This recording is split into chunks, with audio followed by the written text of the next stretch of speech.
Bismillahirrahmanirrahim. Assalamualaikum warahmatullahi wabarakatuh.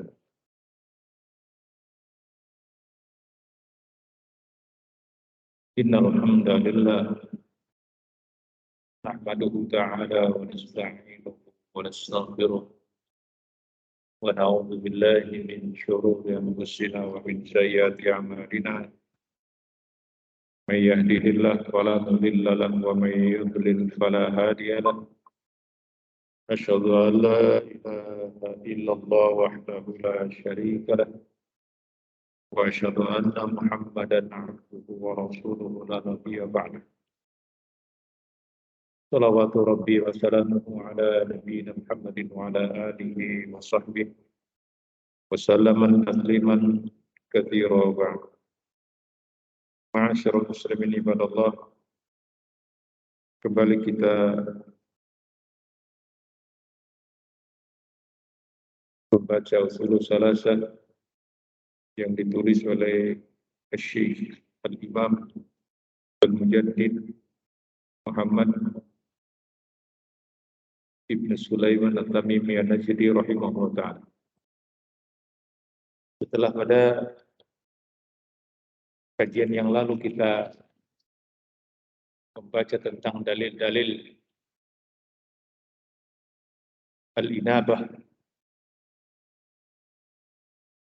yang itu merupakan bagian dari peribadatan kita kepada Allah Subhanahu wa taala, maka kita akan membaca dalil yang lainnya yang dari jenis-jenis peribadatan, yaitu al-isti'anah.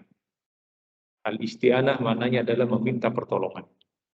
Kalau kemarin al-inabah maknanya adalah ar-ruju' at-taubah. Tapi secara khusus, seseorang berdosa dalam satu perkara, maka dia berupaya untuk memohon kepada Allah agar tidak diuqubah, tidak dihukumi dalam perkara tersebut, dan dia rujuk, mengakui kesalahannya, mengakui dosa yang dia perbuat, kemudian dia kembali kepada Allah Subhanahu wa taala dengan meninggalkan kemaksiatan tersebut, maka secara khusus dia melakukannya adalah al-inabah. Ada sebagian kaum muslimin melakukannya dengan sholat yang dikatakan sholat taubah. Saya tidak paham secara rinci seperti apa rinciannya sholat taubah itu. Yang ada adalah ketika seseorang memang keliru dan salah dari sebuah perbuatan, maka dia rujuk. Rujuk itu adalah dia tidak mengulangi kembali perbuatan tersebut, bertobat kepada Allah Subhanahu wa taala, khususnya dalam perkara dosa-dosa besar. Ya, khususnya dalam perkara dosa-dosa besar seperti ya, melakukan kesyirikan, huququl walidain, durhaka kepada kedua orang tua, menyakiti orang tua, bentaknya, melakukan hal-hal yang membuat orang tua sedih, sakit. Maka seseorang hendaknya bertobat kepada Allah Subhanahu wa taala, dan apabila orang tuanya masih ada maka dia segera mohonkan ampunannya. Dan apabila orang tuanya sudah tidak ada, hendaknya dia berupaya untuk menunaikan dalam bentuk birrul walidain. Bentuk birrul walidainnya bukan dengan misalkan kadang-kala sering dilihat kita melihat ada ucapan dari orang tua kita sebagai bentuk penghormatan dan kebaktian kita kepada orang tua, bangun kuburannya dibangun.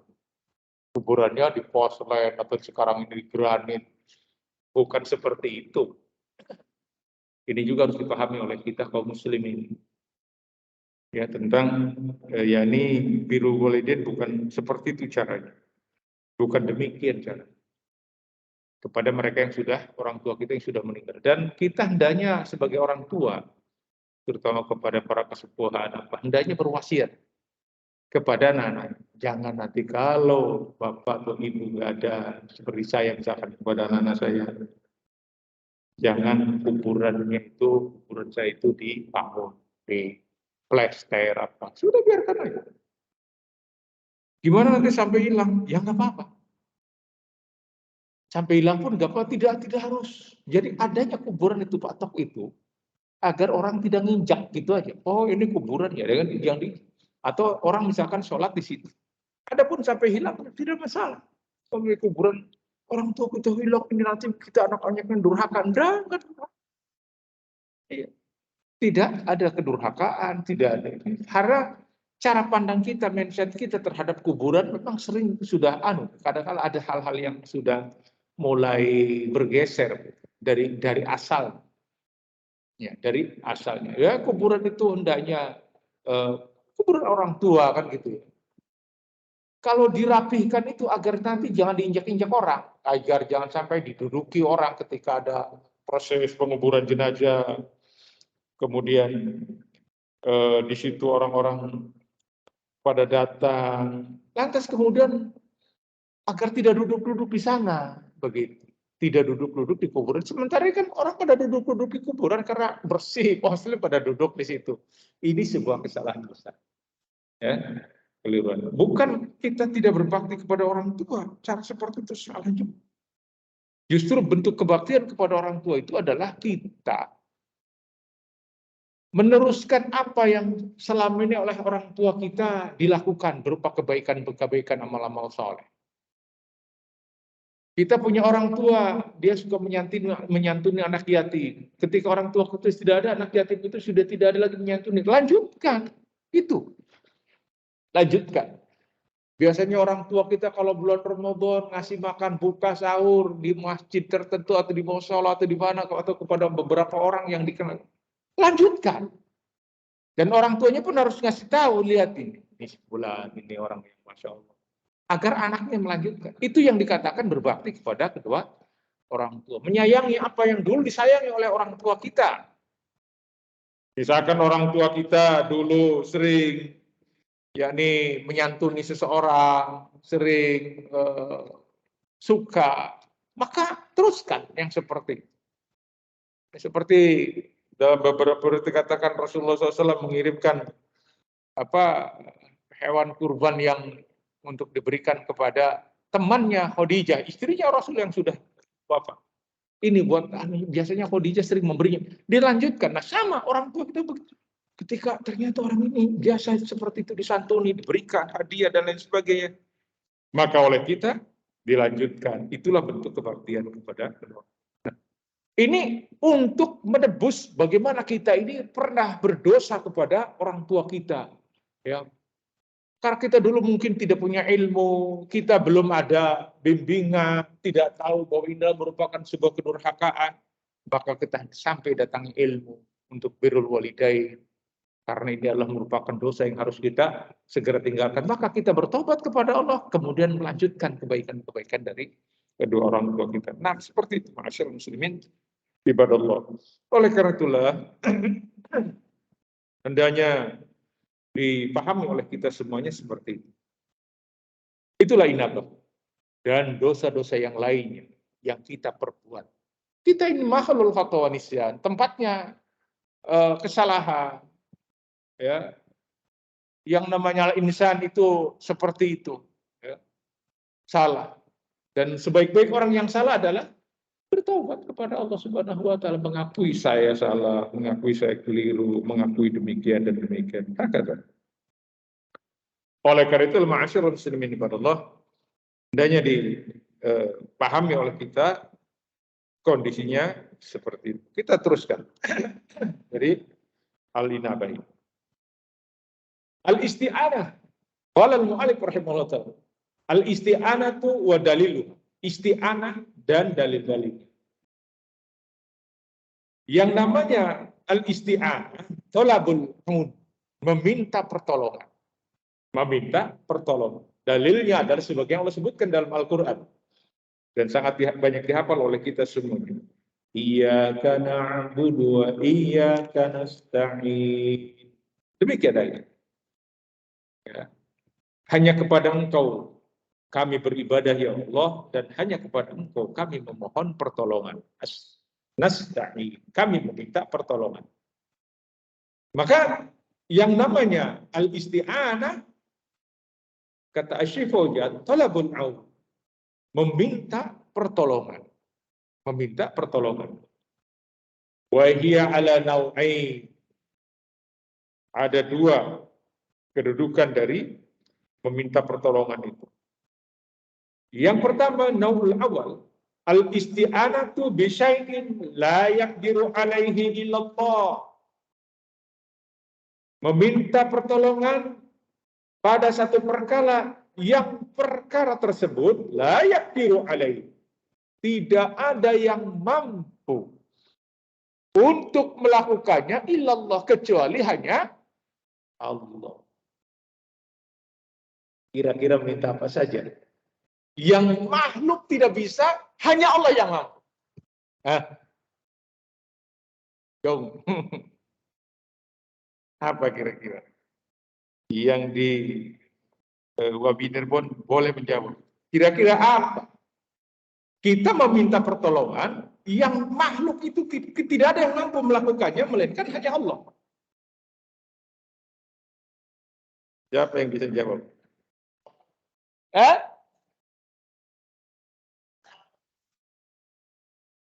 Minta kesehatan. Boleh? Ada yang lebih spesifik lagi, yang lebih tajam begitu. Meminta hujan, ya pastinya. Ya. Meminta rezeki. Tidak ada yang bisa memberikan rezeki. Oh, saya bisa berezeki. Ya. Buktinya si fulan dengan si fulan walaupun samaan beda rezeki. Apalagi? Kira-kira apa Pak Budi? Minta keselamatan ya pasti. Apa kira-kira yang lebih tepat?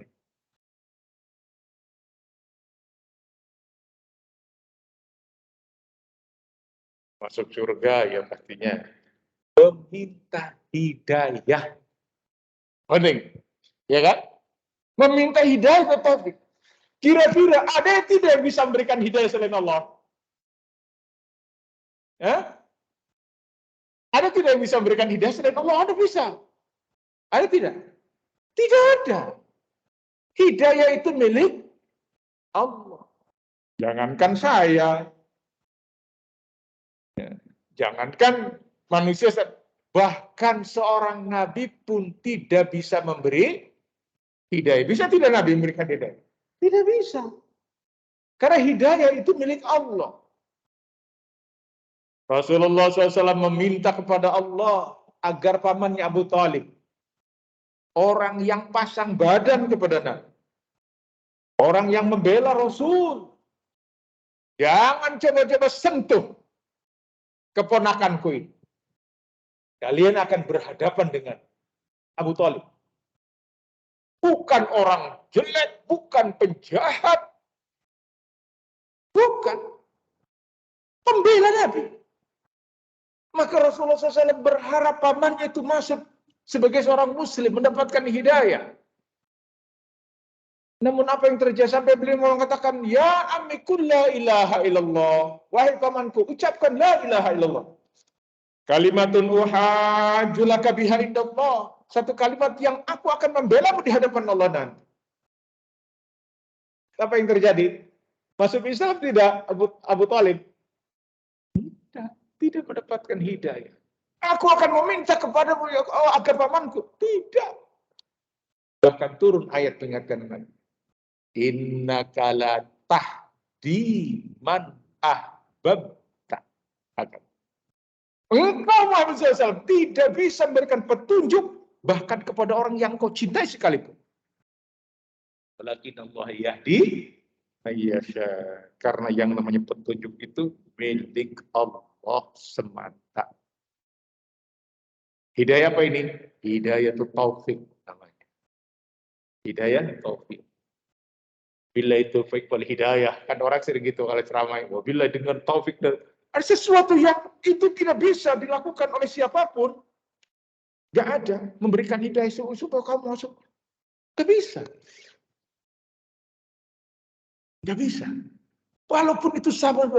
Dari bapak ke anak atau anak ke bapak ke dalam kondisi dulu di awal-awal tentang Islam sampai ada satu keluarga ininya Muslim, ininya seorang musyrikin. Kondisi seperti itu dan tidak bisa. Bahkan terjadi pada keluarga-keluarga para anbiya dulu. Contohnya Nabi siapa? Nabi Nuh alaihissalam. Siapanya? Anaknya atau istrinya? Anaknya. Nabi Nuh. Kafir. Menolak. Nabi Lut. Itu semuanya ma'asyal muslimin ibadallah. Contoh-contoh di mana hidayah tidak bisa dipegang oleh manusia, dimiliki oleh manusia. Tapi jangan kemudian dijadikan alasan ketika tidak memberikan hidayah ilmu. Makanya dikatakan hidayah ada hidayah taufik, ada hidayah ilmu. Apa hidayah ilmu? Bimbingan, irsyad. Ya. Hidayah taufik kalau tidak dibarengi dengan ilmu bisa jadi akan berkurang, bahkan nol habis naudzubillah. Harus dijaga. Kalau ditanya apakah kita sudah mendapatkan hidayah? Walhamdulillah kita lahir dari orang tua kita yang muslimah. Maka kita bersyukur kepada Allah Subhanahu wa taala. Tapi harus dijaga. Dengan apa? Dengan ilmu. Ini dikatakan hidayatul ilm, hidayah ilmu. Dengan cara apa? Belajar. Kalau orang kemudian tidak diberi hidayah taufik dengan hidayah ilmu, bisa hilang. Hilang tergerus. Nauzubillah. Ima dia melakukan katakanlah murtad dari agama ini karena misalkan hanya untuk urusan-urusan duniawi, atau bahkan dia melakukan sebuah pelanggaran yang pelanggaran itu membatalkan keislamannya. Jadi begitu, hati-hati. Karena yang namanya iman yazid wa yanqus. Iman itu bertambah dan berkurang. Yazid bita'ah. Bertambah dengan banyak melakukan ketaatan. Amalia-amalia salat. Bersemangat dalam kebaikan, ibadah terus dijaga. Wa yanqus bil ma'siyah. Dan berkurang dengan melakukan kemaksiatan. Banyak maksiat-maksiat yang dia kerjakan sampai kebaikan sudah tidak dilakukan.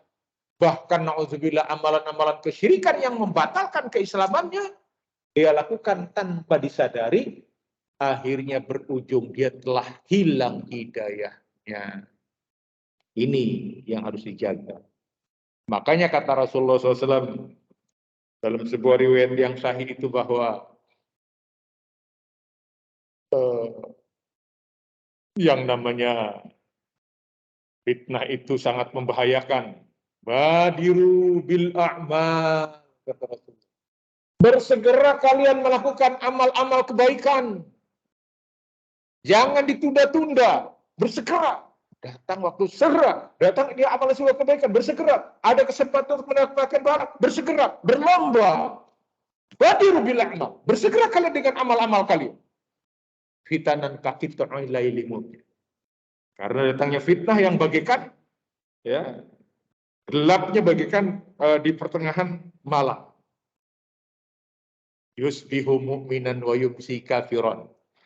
Pagi hari dia beriman, sorenya sudah dalam keadaan kufur. Tidak lagi hitungannya hitungan bulan, hitungan tahun, hitungan hari-hari, bukan. Hitungannya pagi sore, bayangkan. Itu dulu Rasulullah SAW mengatakan seperti itu. Pagi dia beriman, sore dalam keadaan kufur. Sore dalam keadaan kufur, paginya dia sore dalam keadaan beriman, paginya bisa dalam keadaan kufur. Diudinahu bi aradin minad dunya. Dia menjual agamanya dengan harga yang sangat ya. Ini disebabkan kondisi seperti itu ma'asyul muslimin ibadah. Makanya hidayah itu topik harus diperkuat dengan hidayah ilmu agar kita belajar. Sehingga seseorang belajar itu bukan untuk menjadi orang alim, menjadi ustadz, ustadzah, menjadi orang yang dikenal di masyarakatnya sebagai kada wa kada, bukan. Tapi dalam rangka untuk memerangi kebodohan yang ada pada diri kita. Maka bersemangat belajar seperti itu ya akhi karim. Barakallahu fiik. Terus bersemangat agar hidayah yang kita miliki saat ini benar-benar terjaga, berkualitas begitu. Karena ilmu yang kita miliki, ilmu yang kita pelajari, ilmu yang kita bersusah payah untuk mendapatkan. Demikian yang seharusnya. Hakata. Nah, Allah Subhanahu wa taala dalam perkara ini kata Syekh al-isti'anatu bi syai'in la yaqdiru illallah. Tidak, yang namanya yang isti'anah yang pertama adalah kita memohon terhadap sesuatu yang tidak ada yang mampu melakukannya melainkan hanya Allah Subhanahu wa taala. Hidayah, minta keberkahan, minta keselamatan, keberkahan. Maka kita memohon kepada Allah. Dijaga iman kita, diperkuat iman kita, seperti itu. Ini penting. Terkadang kita sering lupa, merasa bahwa kita ini mampu. Bahkan Rasul mengajarkan kepada kita, untuk bisa beribadah dengan baik pun, maka kita memohon pertolongan kepada Allah. Bahkan untuk bersyukur pun, makanya dikatakan bersyukur itu taufik dari Allah Subhanahu wa taala. Tidak setiap orang yang diberikan kemampuan untuk bisa mensyukuri nikmatnya. Bahkan yang ada adalah mengkufuri nikmat. Iya, mengkufuri nikmat yang Allah berikan. Apa doa yang diajarkan oleh Rasul? Doa memohon kepada Allah agar kita diberi pertolongan oleh Allah Subhanahu wa taala untuk bisa bersyukur, bisa beribadah dengan baik, bahkan senantiasa mengingat. Ayo cung, an ya'rif irfayada.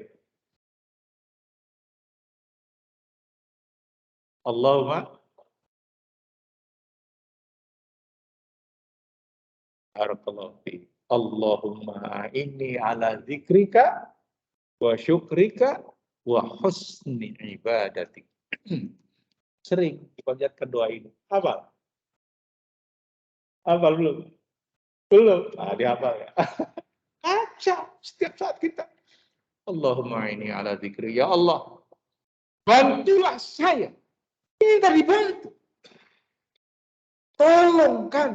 Tolong saya. Untuk apa? Ala dzikrika, untuk senantiasa mengingatmu.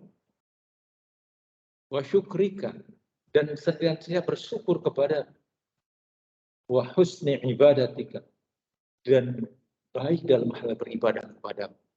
Terkadang ada ibadah yang mungkin orang menganggapnya baik tapi tidak baik. Makanya baik dan benar itu menurut syariat, bukan menurut akal pikiran kita. Bukan menurut akal dan perasaan kita. Menurut saya sih kan bagus itu. Lah menurutmu. Tapi syariat menganggapnya tidak bagus. Penting makanya. Semuanya akan mengerucut kepada bagaimana kita diarahkan untuk berilmu. Agar kita tahu. Ada ibadah-ibadah yang bisa jadi tidak baik. Nah, maka memohon pertolongan kepada Allah Subhanahu wa taala agar kita bersyukur. Bayangkan, untuk bersyukur itu rasa seseorang bisa bersyukur itu. Wa in syakartum la azidanakum. Jika kamu bersyukur, niscaya kamu akan ditambah nikmat. Maka bagaimana caranya iblis laknatullah agar kita tidak menjadi hamba-hamba Allah yang bersyukur? Apa dalilnya? Dalam Al-Quran Allah sebutkan di awal-awal surat Al-A'raf. Tatkala Allah mengusir iblis dari surganya, maka iblis sesumbar di hadapan Allah Subhanahu wa taala. Fabima aghwaitan, disebabkan engkau telah mengutuk aku, mengusir aku, la'aqudanna lahum siratal mustaqim. Benar gak ya? La'aqudanna lahum siratal mustaqim. Dari kata-kata kok ada ziyadah, ada lam taukid, la'aqudanna, dan nun taukid juga, nun sakilah, nun yang menetapkan. benar-benar aku akan duduk. Begitu maknanya. Sehingga dimaknai bahwa saya akan menghadangi manusia dari jalanmu yang lurus. Tsumma atiyannahum min baini aydihim wa min khalfihim wa an aymanihim wa an syama'ilihim fala tajidu aktsarahum syakirin. Kami datangi dari depan.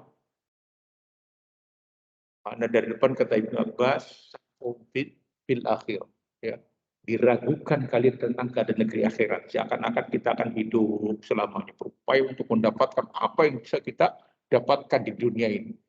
Kaki buat kepala, kepala buat kaki. Semua urusan seperti itu. Nggak peduli haram, nggak peduli halal, nggak peduli orang terdolim atau tidak. Yang penting, kenapa? Dia sudah tidak percaya lagi keadaan, diragukan tentang kehidupan akhirat. Ya. Visinya ya itu tadi, kehidupannya masa depan itu ya masa depan di dunia, sudah. Kita harus punya ini, punya itu, pokoknya semua didapatkan. Lupa. Seorang yang visioner itu, dia akan melihat bagaimana keadaan negeri di akhirat. Nah, bukan berarti kita tidak boleh punya itu dan ini. Ya, jangan sampai betah-betah banget. Gitu.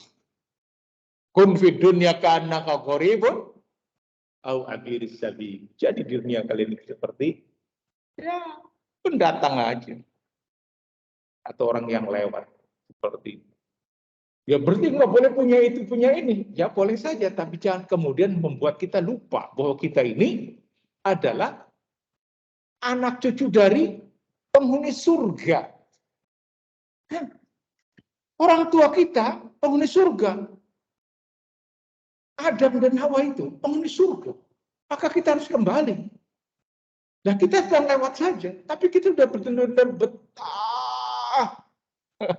Ya, pengennya hidup selama-lamanya. Allah musta'an. Hidup pengen seterusnya. Padahal bukan di sini. Bukan di sini. Maka segala potensi yang kita miliki hendaknya untuk tercurahkan ke negeri akhirat.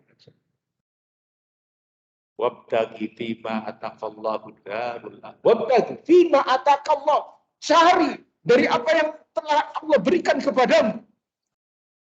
Kejeniusan seseorang, misalkan jenianya cara berpikir, pandainya dan lain sebagainya dalam urusan, maka manfaatkan untuk apa? Negeri akhirat nanti. Jangan sampai kepandaian kita untuk memudahi orang lain. Jangan sampai ilmu yang kita miliki untuk ngibulin orang lain. Jangan sampai kegagahan seseorang, kecantikan seseorang dalam mereka untuk durhaka kepada Allah Subhanahu wa taala. Bukan tempatnya kita di sini. Isinya ke depan sana. Maka wabtaghi fima ataqallahu darul akhirah. Cari apa yang dengan perangkat yang Allah berikan kepadamu, negeri akhirat. Kalau kayak gini semuanya kayaknya, Masya Allah. Masjid penuh, sesak, kajian-kajian, membludak. Ya Pak ya? Lah iya. Wala tansa nasibaka minad dunya, tapi kamu jangan lupa bagianmu di dunia. Jangan sampai kita menjadi orang yang dikasihani orang. Ya, hidup dari bantuan orang lain.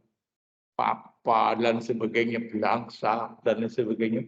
Punya keluarga, keluarganya harus ya Pak, tertutup auratnya, terhijabi, punya anak-anak pun demikian. Terus itu tujuan ke sana. Tapi visinya ditanamkan karena bersyukur itu adalah perkara yang besar yang sulit, dan iblis laknatullah berupaya untuk menjadikan kita hamba-hamba yang tidak bersyukur. Makanya itu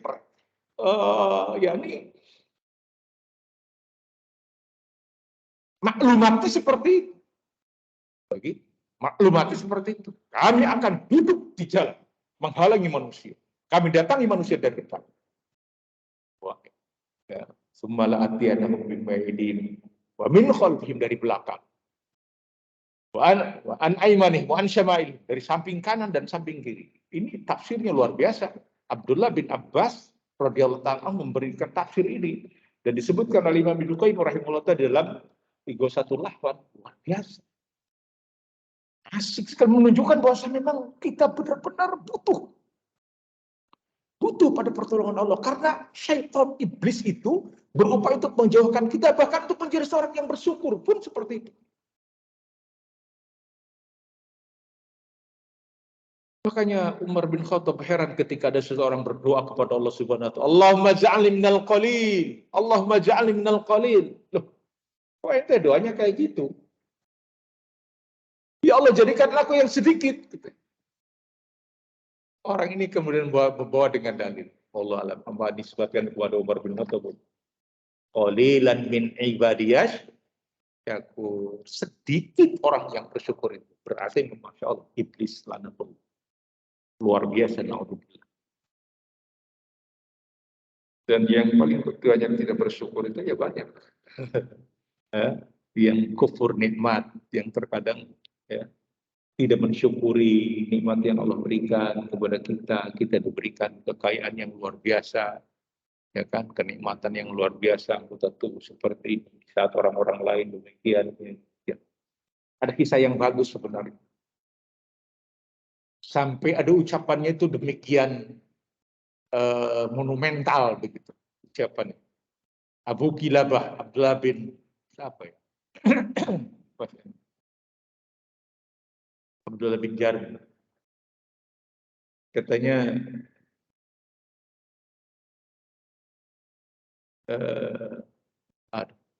ucapan tentang mana?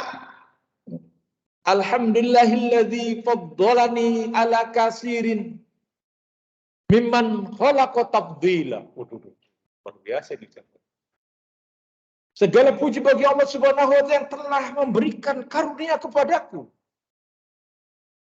yang demikian banyak, yang melebihi dari apa-apa yang telah Allah berikan, anugerahkan kepada selain. Padahal kondisinya dia tangannya dalam keadaan kuntung, kakinya dalam keadaan tidak bisa berjalan. Luar biasa, sampai pujian-pujiannya kepada Allah sampai demikian, yakni apa? Legend, melegenda ucapan. Alhamdulillahilladzi faddalani ala kasirin mimman khalaqa tafdila. Padahal dalam keadaan dia ini hidupnya di tenda karena Ramadan. Begitu. Dan beliau adalah seorang ulama. Sampai ketika ada kafilah yang lewat, didapati orang yang di dalam tenda itu minta bantuan karena ada jenazah. Tolong, ya, jenazah orang ini. Kalian yang sedang lewat barangkali bisa membantu kita menguburkan. Ini yang dari rombongan kafilah itu lewat, masuk ke dalam tenda tersebut, mereka berteriak. Abu Kilabah. Ternyata ulama yang hidup dengan sederhana yang tidak diketahui. Hanya orang-orang yang pernah belajar kepada yang mengetahui bahwa itu adalah Abu Kilabah. Bisanya panjang. Bukan tempat saya menyampaikan di sini. Intinya adalah menjadi orang yang bersyukur itu ya, berat dan butuh taufik dari Allah Subhanahu wa taala. Makanya pantas Rasulullah mengajarkan kita untuk memohon kepada Allah, meminta kepada Allah untuk menjadi hamba-hamba yang bersyukur. Allahumma inni ala dzikrika wa syukrika wa husni ibadatika. Nanti dihafal. Ya. Iya. Penting terus agar hati kita ini agar merasakan bahwa kita memang barangkali kita tidak bersyukur kepada Allah, maka kita memohon kepada Allah taufik dari Allah. Berapa banyak orang yang tidak mensyukuri nikmat yang Allah berikan bagi kita. Dan kebanyakan bersyukurnya itu karena sesuatu yang sifatnya secara pragmatis. Pragmatis itu ya kenikmatan itu terasakan begitu. Kalau orang makan kemudian sendawa, oh alhamdulillah. Itu kalau belum sendawa ya belum alhamdulillah. Begitu. Pengen pragmatis. Kalau misalkan berupa kenikmatan yang ada, ya harus nampak. Sehingga orang tidak ngejer Apa yang dikatakan oleh Nabi? Rakaataini qabla al-fajr khairun minad dunya wa ma fiha. 2 rakaat sebelum subuh itu lebih baik dari dunia dan seisinya. Lebih baik dari dunia dan seisinya. Antum mengejar dunia, kaki buat kepala, kepala buat kaki. Tidak ada apa-apanya dengan 2 rakaat sebelum subuh, sebelum fajar. Tapi kan orang enggak mau, mana sih memang, mana, begitu kan? Mana? Enggak ada, gitu. Karena pengen pragmatis. Kalau memang itu adalah sesuatu yang baik, maka dirasakan. Misalkan setelah sholat subuh, dorong qobliyah subuh itu langsung rekening kita misalkan bertambah. Ya ngawur cara berpikir. Karena yang diukurnya dunia. Ukuran kenikmatan dunia, ukuran kebahagiaan dunia. Dan itu diingatkan oleh Abdullah bin Abbas kalau beliau menafsirkan ayat. Alaikum anfusakum. La yadurukum man dhalla idza ihtadaitum. Jaga diri kalian. Alaikum anfusakum. La yadurukum man dhalla idza ihtadaitum. Tidak akan merugikan kalian. Orang-orang yang ingin menyesatkan kalian apabila kalian dalam keadaan mendapatkan petunjuk dari Allah Subhanahu wa taala. Dimaknai hati-hati, jaga diri kalian. Di antaranya kata beliau, apabila sudah muncul keadaan ad-dunya muta'assuratan, dunia sebagai barometer ukuran kesuksesan seseorang. Makanya yang kita ikuti majalah Forbes, siapa orang yang terkaya di Indonesia? Oh, bulan. Seakan-akan ini sudah sukses, sudah hidupnya. Ya,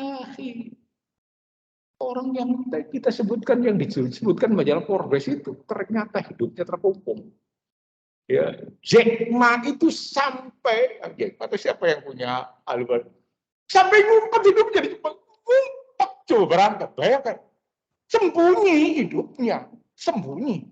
Ya subhanallah, orang kaya terkaya di Cina, hidupnya itu mesapa sembunyi-sembunyi. Lah kayak kita.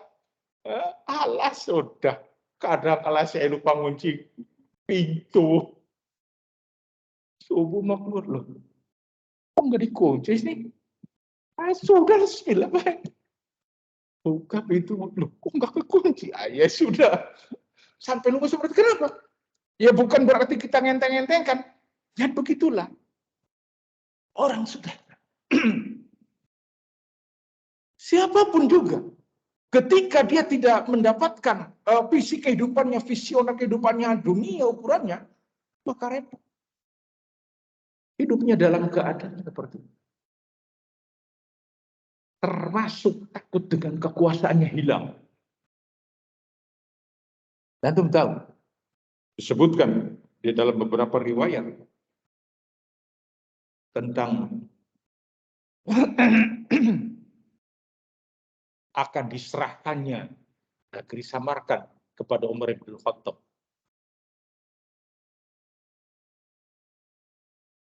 Selisih, ada perselisihan beda pendapat. Ya, saya coba yang kira-kira yang ada relevansinya aja. Dia orang tersebut, jadi pemimpin negeri tersebut datang ke Madinah. Karena negeri itu pernah dikuasai oleh Romawi dan dikuasai oleh Persia. Ingat. Di Persia, dia pernah datang ke pusat kekuasaan Persia. Luar biasa megah. Untuk menemui kaisar aja, harus ring 1, ring 2, ring 3, begitu. Harus dilewati. Iya, mana paspornya? Kalau sekarang itu ID card-nya keluarkan dulu. Pakai chip sekarang ini. Di chip. Oh, benar. Iya. Masuk. Pun dengan Kisra Persia atau Romawi, ya, karena para negeri pernah dikuasai, benar-benar kemegahannya luar biasa. Nah ini setelah dikuasai kaum muslimin, dia semua serahkan ke Madinah. Tidak masuk kota Madinah, nggak ada penjagaan, ya, kok ada kemewahan istana nggak ada, bisa pemerintahnya, iya, dicari-cari. Akhirnya dia bertanya, kemana khalifah kalian? Itu di bawah pohon, lagi pas kipas kepanasan. Umar bin Khattabnya lagi, kayak gini nih, kipasan. Kaget. Kailula, lagi kailula. Kailula itu tidur siang ya. Dianjurkan makan. Tidur siang lah kalian, karena syaitan tidak pernah tidur siang untuk menyelisihi syaitan. Apa kata orang tersebut? Apa? Ada ucapan yang bagus. Adil tak? Apa ya? Aduh, lupa saya. Adil tak? Nanti ucapannya adalah, engkau telah berbuat adil dan membuatmu dalam keadaan tenang, naimta, sehingga engkau bisa tidur. Begitu. Lihat, seorang seperti itu. Kenapa? Karena sudah sampai pada puncaknya Umar bin Khattab. Sesudah kekuasaan yang ada, bukan dipengen, bukan untuk dipertahankan, bahkan merebut dari orang lain. Keharusan dunia dalam rangka untuk kesejahteraan